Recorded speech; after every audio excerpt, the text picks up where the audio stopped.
Good day. In this blog, I'd like to talk about the power of legacy, passing it on. Now, why this thought was triggered initially is that, of course, when you have problems with people with memory problems, what they may want to do is preserve the records of what happened in the past and find a way to pass it on.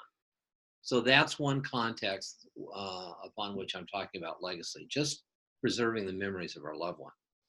But in a bigger picture, there's something as well, even with people that don't have memory challenges, passing on from generation to generation, those cultures, those rituals, those things that are unique about people that are important.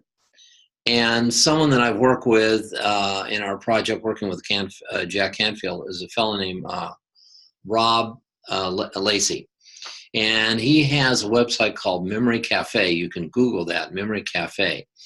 And he has a project where you can get together and actually record with your loved ones their stories. And of course, I thought this would be a great resource for people that are a little concerned about losing and preserving their stories of loved ones. But whether it's a memory issue or not, it's great to pass things on. Now, my experience with this started several years ago when, with our group, our men's group, we would visit nursing homes locally here in the Fairfield, Iowa area. And what I found from seniors who I didn't even know is they would tell stories about the area. And they might go back 30, 40, 50 or more years. And they would tell what's going on.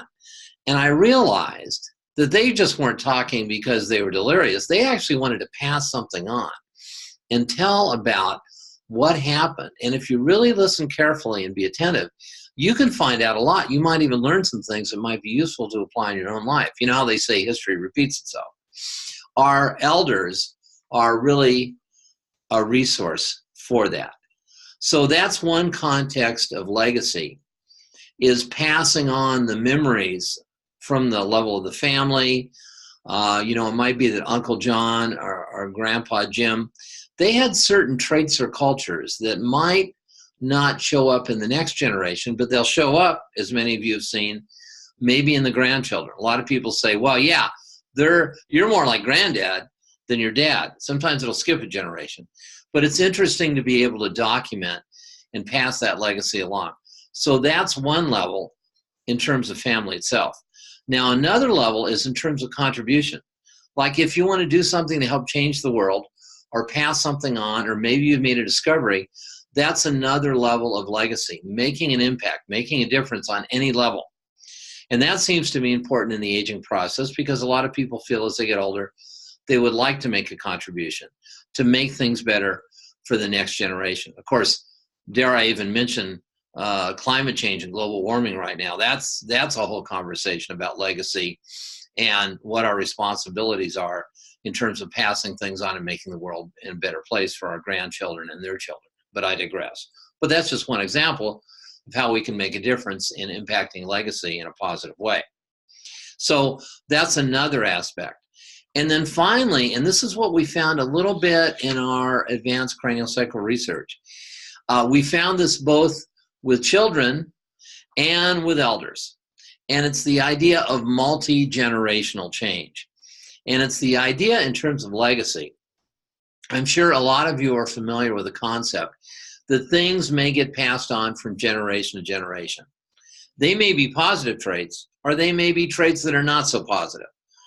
And many of us have said as parents, I wish that we would not necessarily pass that on to our children, the negative traits. And wouldn't it be interesting if the senior population, if they're available for change, and I believe, yes, even with the senior population, they can be open to change, that they can actually, because they're open to change, they can create an impact that can be passed on to their children and their grandchildren. Wouldn't it be interesting that the older folks, the ones that you felt were least likely to change, might be open to change as part of their healing process?